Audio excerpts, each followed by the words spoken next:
Muy buenos días, buenas tardes, buenas noches, amantes del rock y del metal. Bienvenidos y bienvenidas a otra video entrevista aquí en Conexión Rock Radio, celebrando como siempre nuestro 16 aniversario. Les saluda Johnny González y como siempre les invitamos a que nos dejen su pulgar arriba y que disfruten del contenido que les tenemos para ustedes aquí de manera periódica, siempre y cuando los tiempos lo permitan, y que por supuesto estamos aquí trabajando bastante fuerte para llevarles a ustedes muy buenas entrevistas. Y para los amantes del death metal, aquí tenemos una propuesta que ya hemos conversado anteriormente y que son originarios de Joensuu, de Finlandia, y me refiero precisamente a la banda Hooded Menace, que están aquí ya de vuelta con un nuevo trabajo discográfico y que vamos a estar aquí conversando con su vocalista Harri Kuokkanen, que aquí está pues aquí con nosotros en el Zoom y que vamos a estar, como lo hemos dicho anteriormente,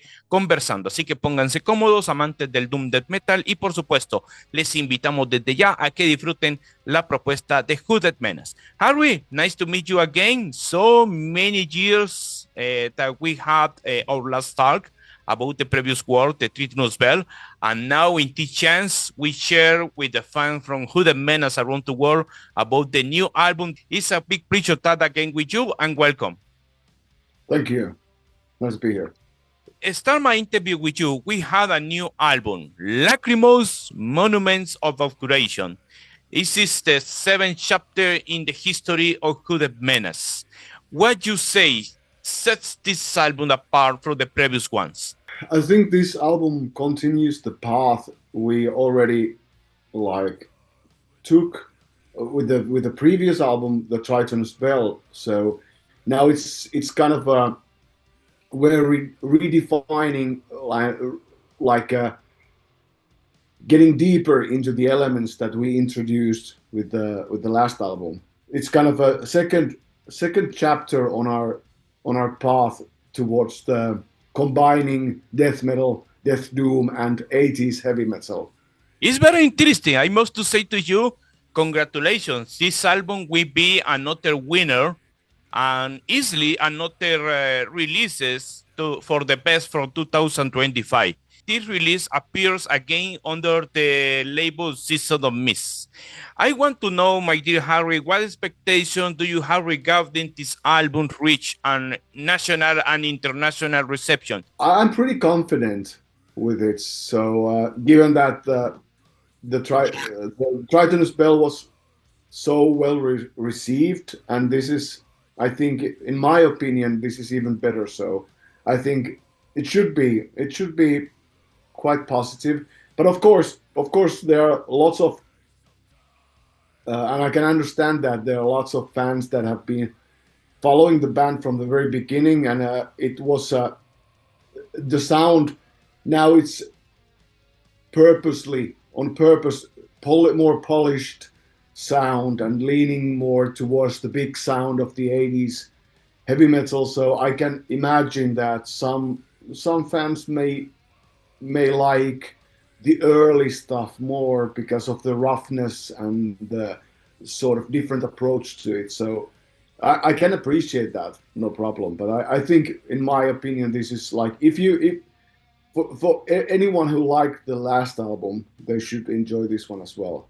Mm-hmm. You got the right about this point, Harri, because the previous works, you talked about horror stories, more conceptual, more in this case, but in this case, the record seems to lean more towards psychological and atmospheric topics rather than direct horror field reference. I want to know how this influence your approach to interpreting the lyrics. There are lots of influences, and horror, be it the movies or the books or the just like horrendous dreams or something like that, all those kinds of things, they inspire us. But yeah, it's since like already many albums, the band hasn't been so like in detailed about the horror movie references. So we want to leave more open to interpretation, so we don't point to exact place, okay, this is from that movie or this movie or something like that. So it leaves more space and room for for interpretation and reflecting these themes that are more than just the movie references for the listeners. Mm-hmm. For you, what personal challenges did you face when you are interpreting the lyrics, feeling with such disturbing and psychological imagery? I had the feeling that this album, from the start to finish, is a kind of cadence. It's a kind when the listener can imagine a kind of procession from the dead, like example.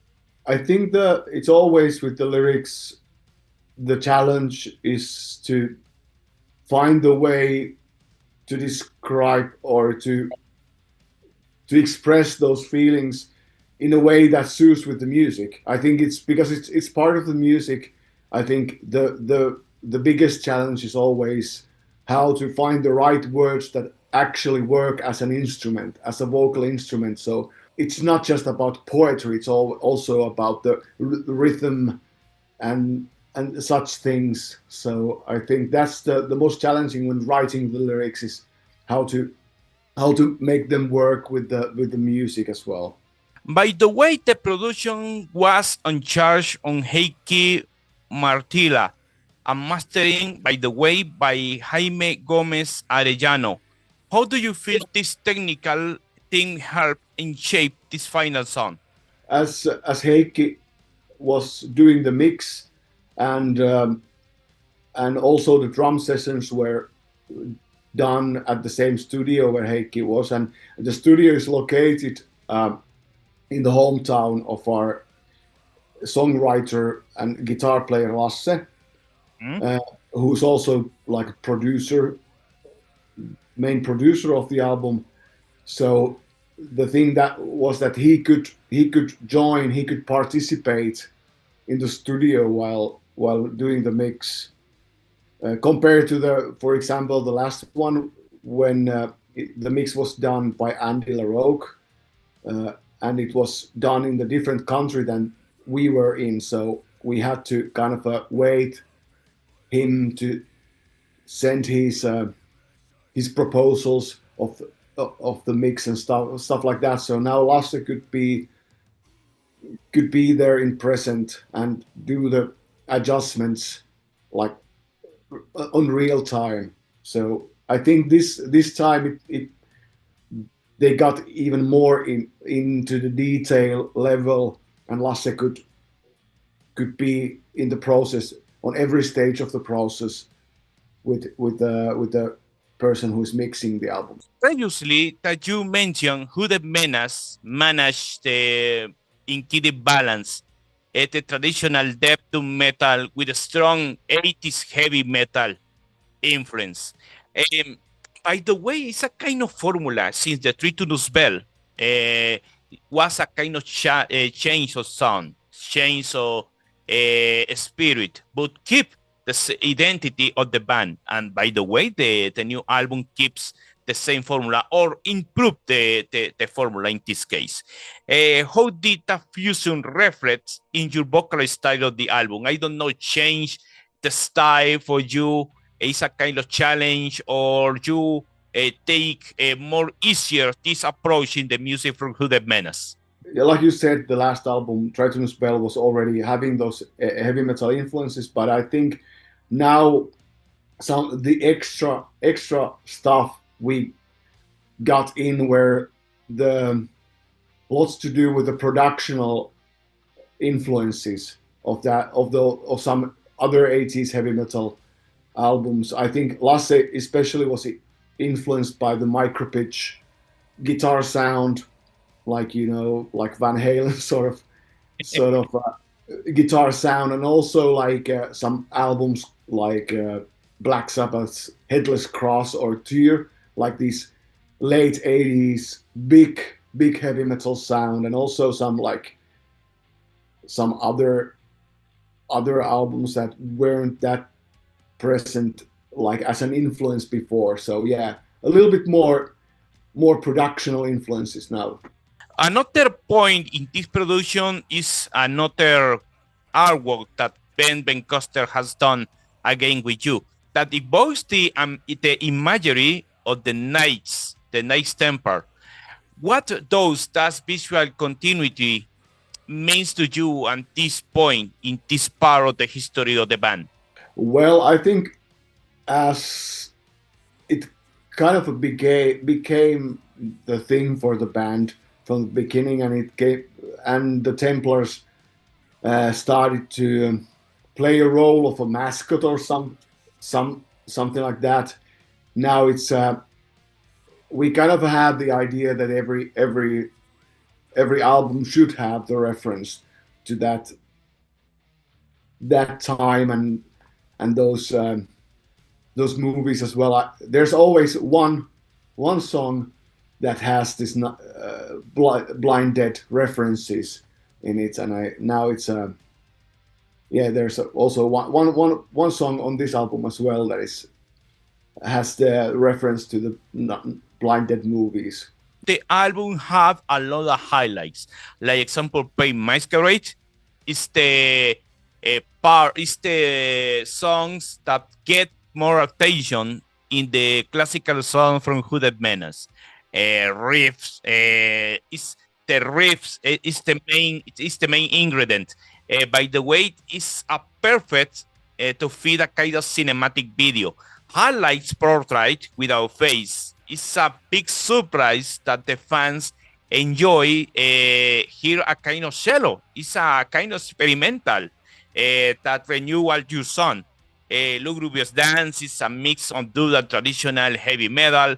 Intro Hide the Oblivion is the epic close with a cello. It's very extensive. The track, by the way, is the more monumental track of the album. But a nice interesting detail here that you cover, it appears a cover, Zero Prayer by Duran Duran. When I listened to the album, Harry, when I listened to the cover, it says, I don't know if it's a bold move or perhaps the bad guy from Hooded Menace are fan from the AD movie, for the AD music, especially from Duran Duran. What inspired Hooded Menace to take on such an unexpected track and to read something so dark? Well, Lasse told that when he was like a little kid, his older sister had the Duran Duran's Rio album on tape, and he used to sneak into his room and secretly listen to that album, because he was like the heavy metal kid, but he couldn't like admit to his sister or to anyone else that he would listen to that kind of a new wave pop music, but he still liked, and he's been liking for the 4 decades of that a particular album. So it was kind of when we started, like Lasse started to like do some demo versions of the possible covers, and he came up with the idea of this Duran Duran cover, and he made the demo, and it sounded like a Paradise Lost song. It was kind of the feeling when he was playing those melodies with the Death Doom style. It sounded like this could be like a early Paradise Lost song. So it kind of, because Paradise Lost is also one of our influences for the genre and for the band as well. So it kind of Lasse's been joking that we kind of did 2 covers with the one song. We covered Duran Duran, and we sort of covered Paradise Lost because it has the feeling on it. So it was a perfect match. And I think my opinion is that we did pretty good job with it, and it's kind of it feels like it's a proper album track. It's not something extra like the previous covers we've released. They're like bonus tracks of the album. That this feels in the right place because the whole 80s atmosphere and I gotta say that the original Duran Duran song, it's pretty dark as well. It has this dark atmosphere, so it's a perfect for the Death Doom approach. Yeah. For me, again, was a big surprise. I don't know. I was thinking Hooded Menace had a kind of guilty pleasure for the 80 music or pop music. Ah, beautiful cat. Still the show, the lady Michi. He wants some attention. Hi. Okay. Let's focus the album, the new album, Harry. The new album features special guests, like example, Antti Pontanen on cello, John McNulty in spoken words, who was to integrate those elements into a short, a dark, and heavy framework. Antti, the cello player, he used to play bass in Hooded Menace, so he's an ex-member of the band. So it was kind of because he's a good cello player as well, and Lasse had this idea that cello could fit the darker moments of the album pretty well. So he asked Antti if Antti could do those parts, and it was kind of a nice little detail to have the previous member doing some features on the album. And with John McNulty, we on the previous two albums we've had a guest spoken word by a member of Colt's Blood, the British pretty heavy, sludgy death doom band as well. But on those albums, it was Gemma, the guitarist of the band, who did the guest spoken words because we wanted a female voice. But now on this album, we needed a male voice. So because given that we have this connection with the band Colt's Blood and they're friends of ours, so we wanted to ask John to do the spoken word, and like we're happy he did it because he has also this kind of a nice cinematic voice, and we wanted to have a native speaker. Like I couldn't do that because I'm not a native English speaker, so we wanted this more English or whatever British sounding native speaker to do that English. Do you think that this kind of inclusion of unconventional instruments for the genre, like the cello, go open up more possibilities for future work in Hooded Menace history? Well, yeah, I think we already, because now on this album we also have more these 80s Iron Maiden synthesizer sounds as well that we didn't have on the previous ones. So this album has not too much, but some like touches on these different elements of be the cello or the synthesizer sound. So I think we already opened the door. So why not? If the song requires it, we can do that again in the future. I think when Lasse started the band, he was pretty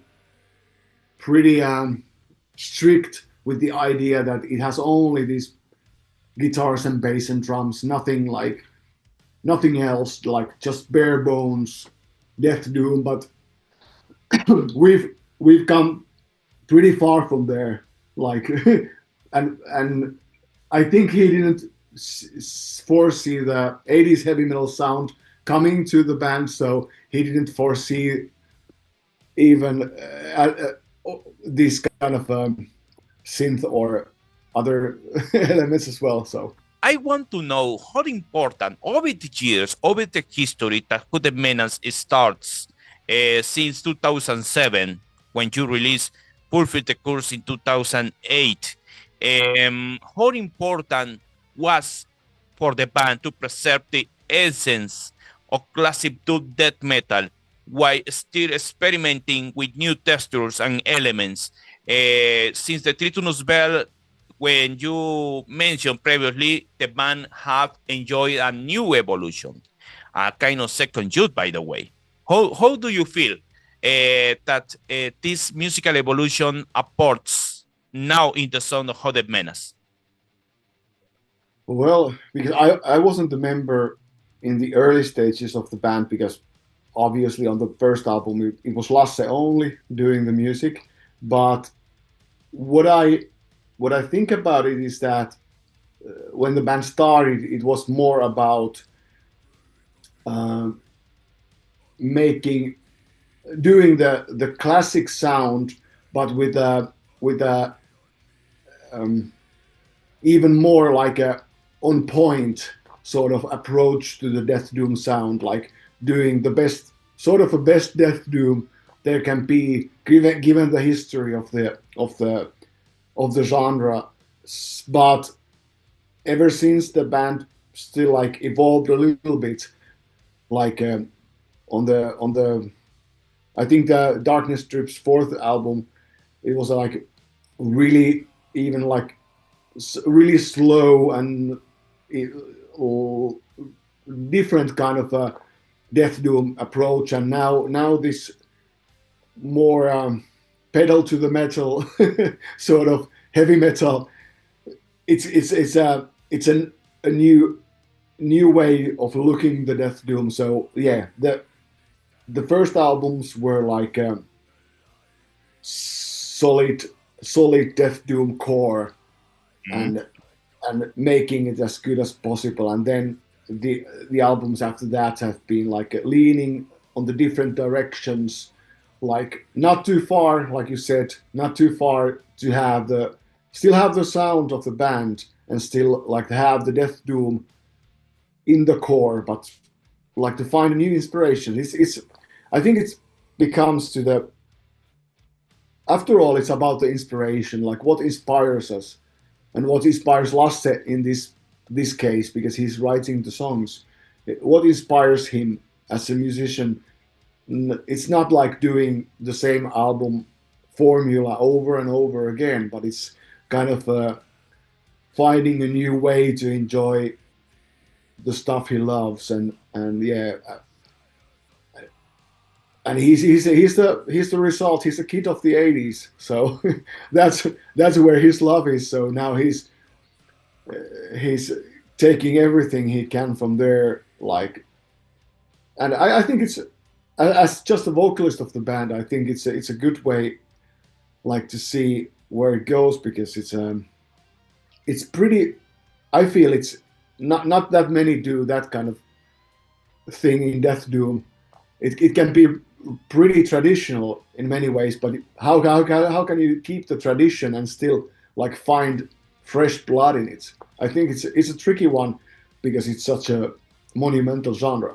Since talking on the road of vocalist, Harri, how has your way of conveying emotional and narrative weight evolved across Hooded Menace records? This question sent to you because the main result that many young fans or many young vocals look in you a kind of influence to shape the sound of the old bands, especially the doom and death metal lovers. Like, in the first place, I'm in this band because Lasse started writing the songs that he knew that my voice fits better than his. So it's kind of I think it's just like getting the best out of your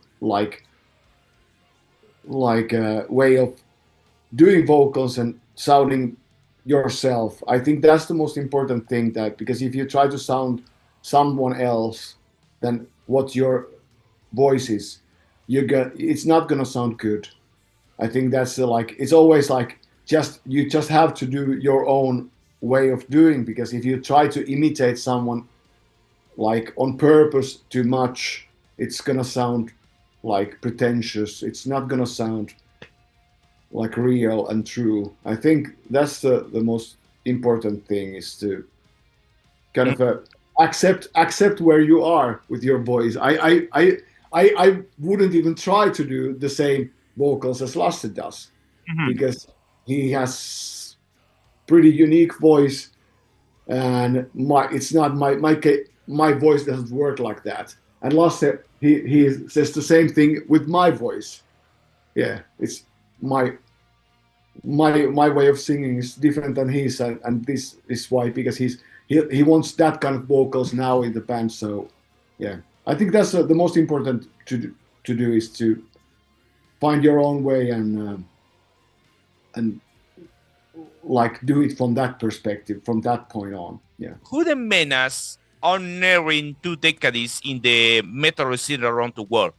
What role do you think this new work, in this case Lachrymose Monuments of Obscuratio, plays in consolidating the band's legacy? At least it shows again that the band stands on its own feet. Like we're not doing any current trends. We're not following any, like, what's the hot thing at the moment. We take our time, be it several years between the albums, and we do the music we like we want it to be. So I think, and like with this new direction for the music, it's always following our own vision. So I think if there's something about the band that gives it some role, like in history of metal music, I think this album continues the story pretty well. It's like shows that this is the band, and this is the band that evolves with its own terms. It's not like we want to jump on some bandwagon, on some new trend or something like that. We're doing it traditional, but we're doing it our style.